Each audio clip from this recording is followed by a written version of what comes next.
a escala mundial se estima que el neumococo va a producir más de 1 millón de muertes anualmente. Y esta enfermedad va a causar un promedio de entre 700,000 y 1 millón de fallecimientos anuales en la infancia. Bueno, lo que leí es que es más como grave en los niños menores a 2 años. Y pues la mitad de la mortalidad en todas las edades, también en los adultos mayores de 65 años, por ejemplo, que cuenten con comorbilidades que vamos a ver más adelante.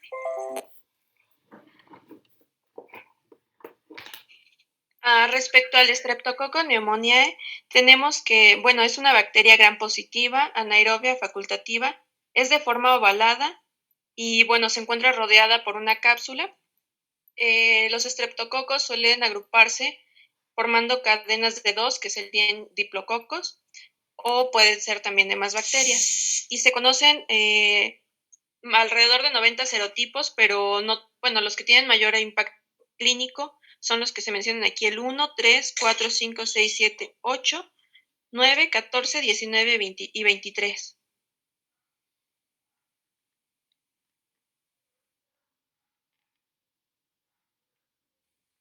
Bueno, en cuanto a la etiopatología, pues la magnitud de la infección del neumococo va a depender tanto de la virulencia de la bacteria, como también va a ser muy importante los mecanismos de defensa del huésped. Pues esta bacteria va a tener un tamaño de 1 a 5 micrómetros, lo que la va a hacer pues muy óptima para alcanzar los alvéolos. Y bueno, cuando los neumococos alcanzan los espacios alveolares, pues van a comenzar a multiplicarse libremente y se van a diseminar por todo el óvulo. Aquí va a haber una respuesta inicial de exudación edematosa y posteriormente va a ser por los leucocitos polimorfonucleares. La bacteria va a ser transportada a los ganglios linfáticos regionales y luego a la sangre. Y aunque pues el pulmón cuenta con leucocitos polimorfonucleares, pues la fagocitosis aquí va a ser escasa hasta que el huésped pues elabora anticuerpos anticapsulares, ya que el factor de virulencia conocido del neumococo pues va a ser su cápsula, que va a estar constituida por carbohidratos, y como mencionaba mi compañera, se conocen 91 tipos serológicos diferentes.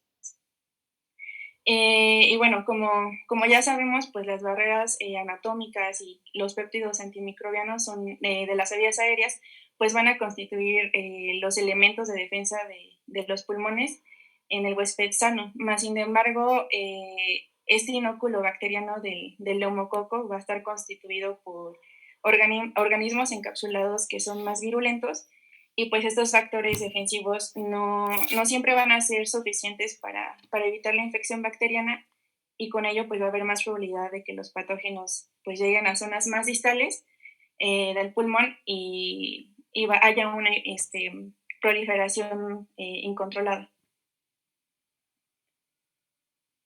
Bueno, en cuanto a relación al neumococo como agente causal de la neumonía, va a haber una serie de factores que van a estar directamente relacionados con este patógeno y que van a determinar pues su capacidad invasiva, el daño tisular y la respuesta inflamatoria sistémica. Y bueno, los cambios citopáticos pueden determinar o determinan una gran pérdida de la integridad del epitelio o del endotelio alveolar, y pues la capacidad para compartimentar la inflamación.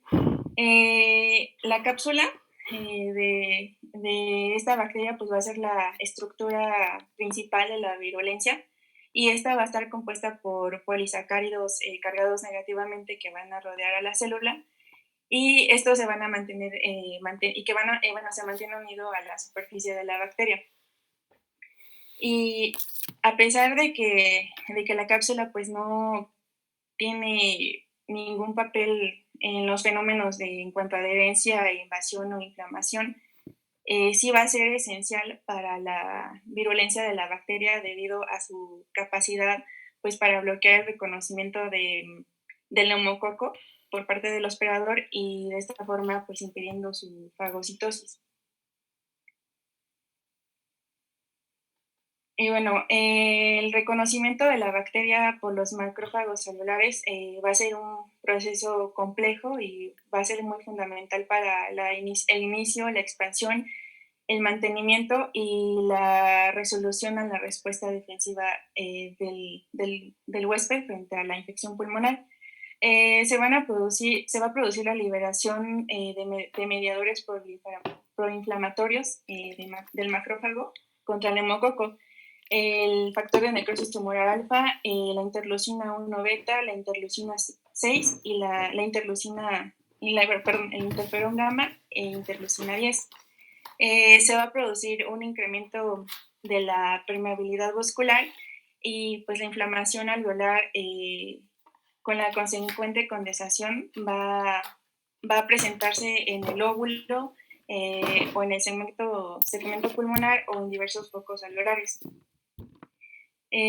Con lo anterior, pues la neumonía neumocócica va a tener un patrón de condensación inflamatoria pulmonar diseminada que va a tener una expresión variable que va a depender de factores como son la edad del enfermo, el estado nutricional, las comorbilidades y el estado inmunológico.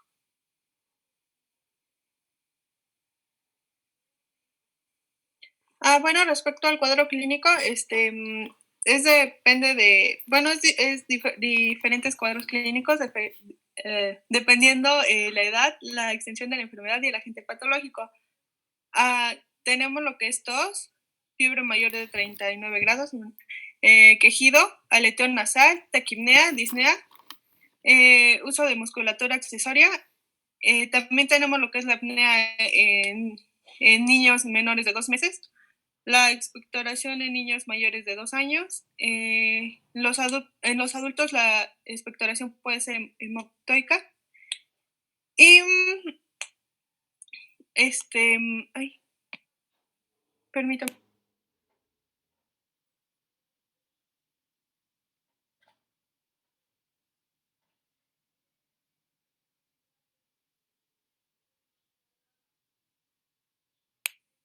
Los antecedentes de la infección respiratoria alta también son importantes, como la rinofaringitis, una gripe, un catarro común, pero no siempre hay este antecedente. Siguiente. Ya. Los síntomas inespecíficos son variables dependiendo de la persona, pero normalmente son malestar general, irritabilidad, vómitos, distensión abdominal, pérdida del apetito, como lo mencioné anteriormente, hay fiebre, lo cual es muy importante para diferenciar una bacteriana. Pueden haber cefaleas, náuseas, vómito, dolores musculares o articulares, dolor torácico, escalofríos, la piel húmeda y con sudoración. Y la coloración azulada de la piel, eso es debido a la falta de saturación de oxígeno que tiene el cuerpo.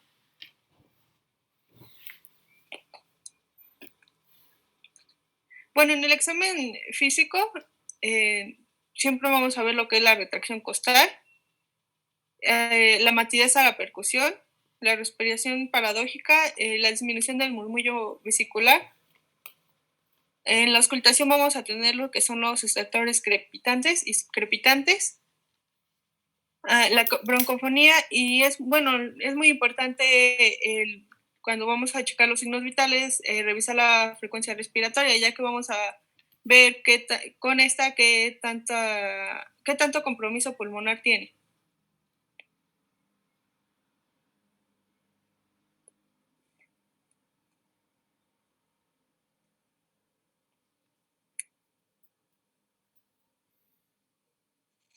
Y bueno, para el diagnóstico, la valoración diagnóstica o clínica incluye 5 criterios, entre los cuales se incluyen, como ya lo mencionó mi compañera, fiebre de más de 39 grados de aparición brusca, dolor pleural que se puede manifestar como dolor epigástrico o torácico, y a la auscultación focal vamos a encontrar crepitaciones, hipoventilación o soplo tubárico, pero puede variar.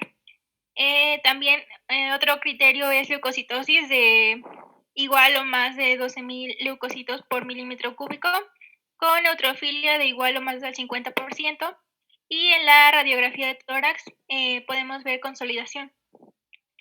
Y para diferenciar entre neumonía típica y atípica, en la neumonía típica debe haber igual, 3 o más criterios de los que ya mencioné. En la típica, pues ninguno. Y en la indeterminada, 1 o 2 criterios.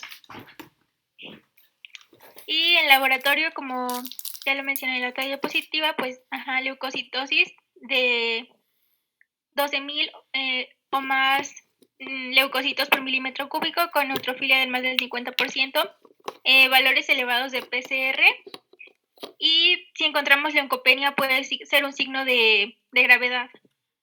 También podemos realizar cultivos, pero su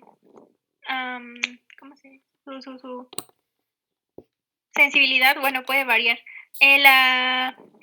Por ejemplo, en el hemocultivo, la posibilidad de lograr aislar el neumococo es de un 8 a un 10%, y en el líquido pleural la posibilidad aumenta mucho, de un 40 a un 50%. Y en caso de encontrar derrame pleural, se realiza estudio citoquímico para determinar el antígeno y cultivar el líquido de ese derrame. Y lo más importante para el diagnóstico de neumonía neumocócica es una radiografía de tórax que nos va a indicar la consolidación y también nos va a dar información sobre la ubicación, la magnitud y la evolución de la enfermedad. Y pues sí, es como la que tiene la última palabra para saber si hay neumonía o no. Y algo importante es que aún después de que ya haya evolución clínica favorable, en la radiografía las alteraciones pueden persistir hasta 30 días después.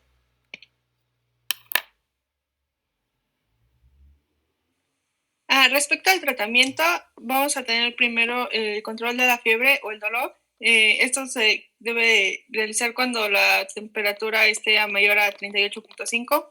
Para esto vamos a administrar ya sea paracetamol, dipirona o ibuprofeno. Aquí están las dosis. Por ejemplo, paracetamol son de 10 a 15 miligramos por kilogramo cada 6 horas.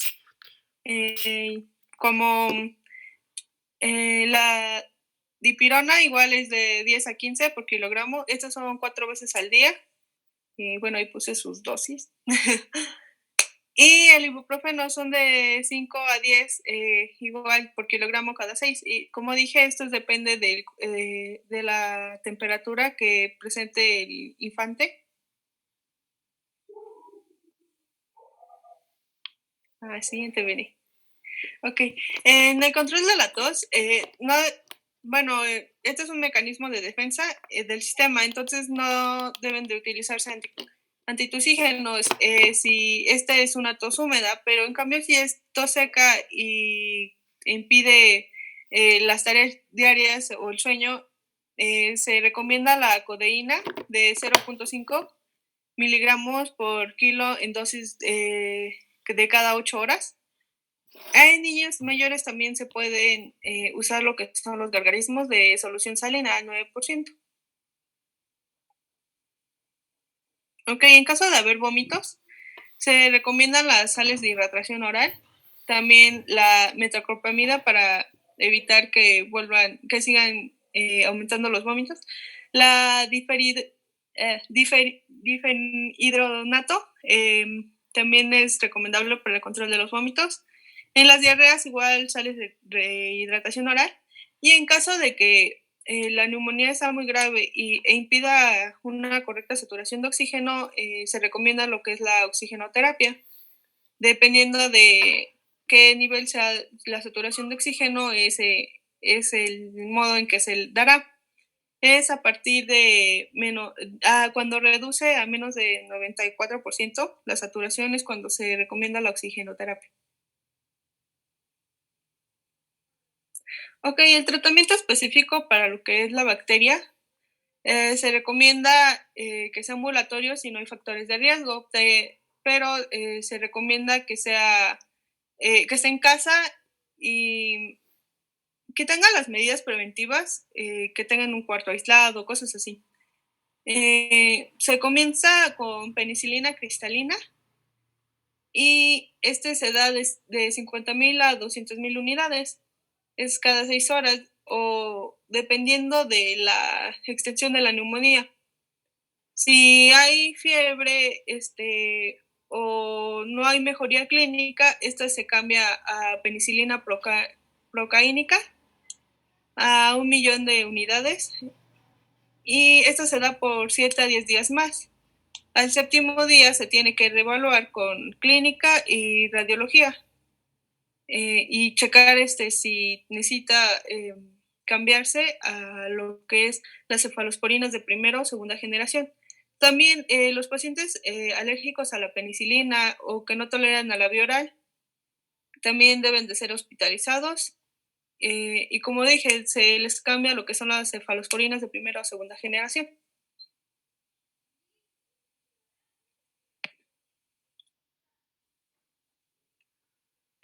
Respecto a la vacuna contra neumococo, tenemos que hay 2 presentaciones, la neumocóxica conjugada de 10 o 13 serotipos, que esta se va a aplicar en niñas y niños menores de 2 años en el muslo derecho intramuscular.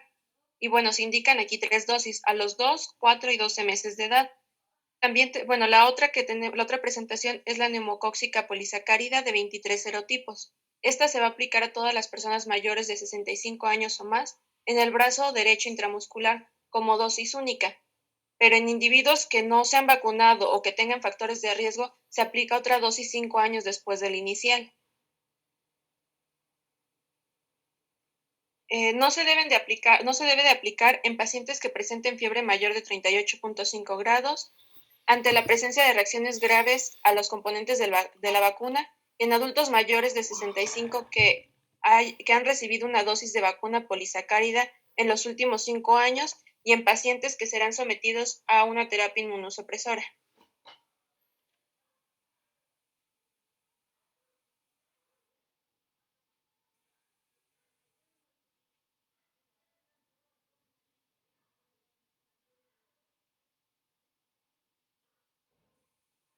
Ya, doctor, es todo.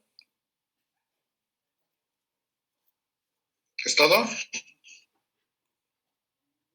Sí, ya es todo. Ok, ¿alguna pregunta para sus compañeras, por favor? ¿Alguna pregunta, alguna duda que tengan?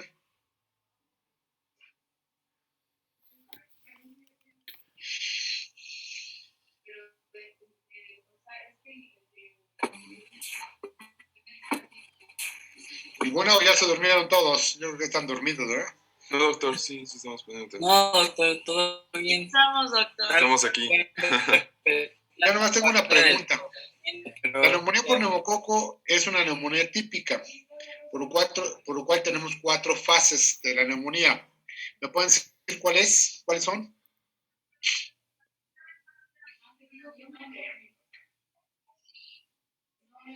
¿De las que presentaron?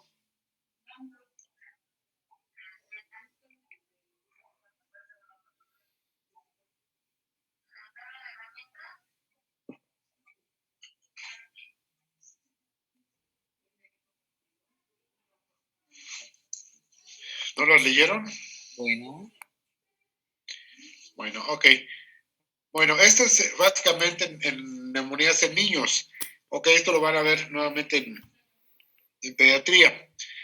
Pero la neumonía por neumococo en los adultos no dista mucho, pero también tiene las mismas manifestaciones. Obviamente hay menos cantidad de diarrea, menos alteraciones sistémicas, ¿verdad?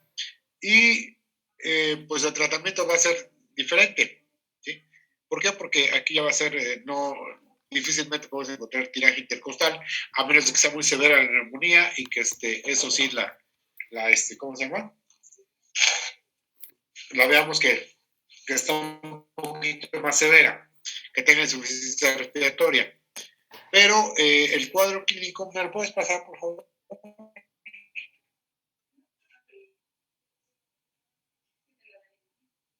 Aquí. Bueno, entonces el paciente puede tener, pues, obviamente, tos, fiebre, como ya lo habíamos comentado. El quejido, hay un viejo y conocido refrán de los pediatras que dice, niño que se queja, niño que nos deja. Entonces tenemos que tener cuidado con esto porque quiere decir que nos habla del niño y la gravedad. El adulto pues, se queja de todo, ¿no? Si tenemos lo que son los datos de insuficiencia respiratoria, ¿cuáles son? Aleteo nasal, tiraje intercostal, cianosis y taquipnea. Son los datos más importantes para ver si es una insuficiencia respiratoria y va a depender, eso en los niños, el tratamiento, meterlo a terapia intensiva, hospitalizar, oxígeno, etcétera, etcétera. En los niños, obviamente, en menos de 2 meses pueden tener periodos de apnea, que dijimos cómo son.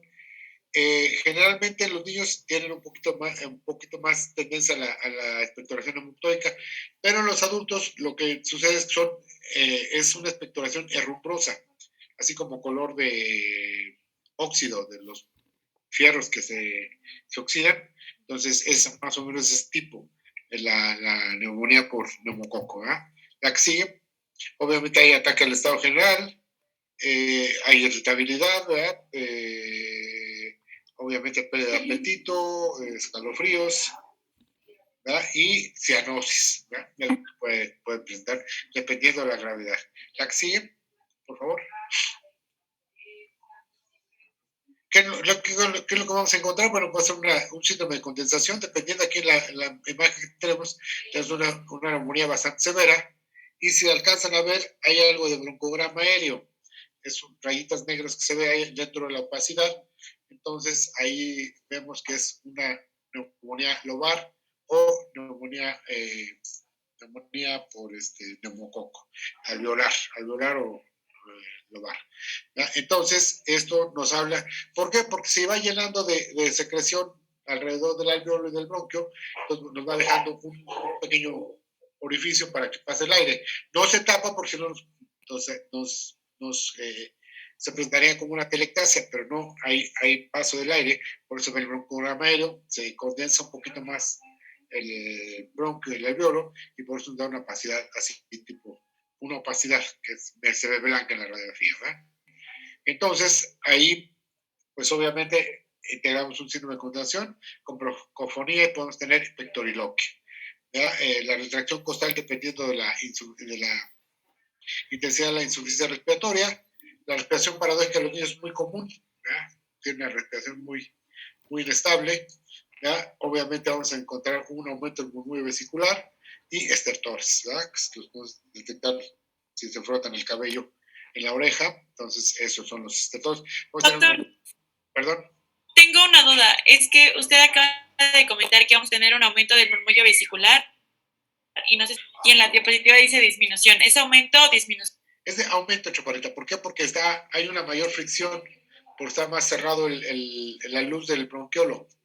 Entonces, acuérdate que el murmullo vesicular es el paso del aire que roza por las paredes del bronquio y los bronquiolos, que es lo que nosotros escuchamos. Entonces, va a estar aumentado junto con la transmisión de la voz, la capacidad de las vibraciones vocales. Vamos a encontrar matidez y aumento de la transmisión de la voz.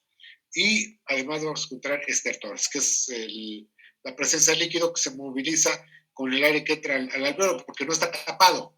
Está ligeramente, aquí sí puede estar ligeramente tapado, no está completamente tapado, ¿ok? Entonces permite la entrada y salida del aire. Y eso es lo que nos da un poquito más de aumento en el murmullo vesicular o el ruido respiratorio, ¿ok? Doctor, ¿igual vamos a encontrar crepitaciones? La gran mayoría sí. Acuérdate que en la plática que vimos, decíamos que hasta el 75% vamos a encontrar sonidos raros, ¿no? Que son estertores, básicamente. ¿Por qué? Porque acuérdense que el alveolo se llena de líquido y el paso del aire, acuérdense que lleva cierta turbulencia, entonces moviliza ese líquido y es lo que nos da el estertor, que puede ser finos, puede ser crepitantes o subcrepitantes, dependiendo de la magnitud, ¿ok? Generalmente, hasta un 75%. A veces, si vemos esto y no escuchamos estertores, puede ser que sea un absceso que está consolidado o bien que es un tumor, ¿verdad? Que no transmite el ruido. ¿Ok? ¿Alguna otra pregunta? La que sigue, por favor. Dolor pleural también, bla, bla. Vas a tener soplo tubario, Y leucocitos pueden ser arriba de 12,000, puede ser hasta 20, 25,000, dependiendo la intensidad, o lo que nos hablaría de gravedad es que sea una leucopenia. La que sigue, por favor. Entonces, obviamente, pues vamos a tener que tomar una muestra de expectoración para mandarlo a cultivo. Y aquí lo que es, pues el PCR, la leucopenia, como comentadas compañía, puede ser dato de gravedad, porque el organismo no se está defendiendo para nada. Pues factible que tomemos un hemocultivo cuando tenemos fiebre. Si el derrame pleural, bueno, pues entonces podemos utilizar una punción pleural y va a dar estudios que vamos a ver también cuando es derrame. La que sigue, que se va a acabar el tiempo. Aquí en estas dos radiografías, la que tenemos a la izquierda, tenemos una neumonía, pero también tenemos líquido pleural. Si ustedes se fijan, el seno costadiafragmático del lado derecho está borrado y tenemos una opacidad y una especie como de nivel, no es un nivel hidroaéreo, pero es una opacidad que está acompañada de líquido pleural. Y la del lado derecho es una neumonía, probablemente del segmento 6, ¿verdad? Porque es donde se proyecta el segmento 6, con pues a duras penas se ve un poco de broncograma aéreo hacia un poquito más arriba de la lesión, ya se ve algo negrito que puede ser broncograma aéreo. Y obviamente se va resolviendo y hasta las 6 semanas es como ya completamos la recuperación total del pulmón. El pulmón se recupera al 100%, ¿ok? La que sigue. Bueno, el tratamiento lo vamos a ver mañana y vemos mañana estafilococo y Klebsiella, por favor, ¿sale? Sí, doctor. Antes de empezar la clase, pregunto. Ok, doctor, gracias.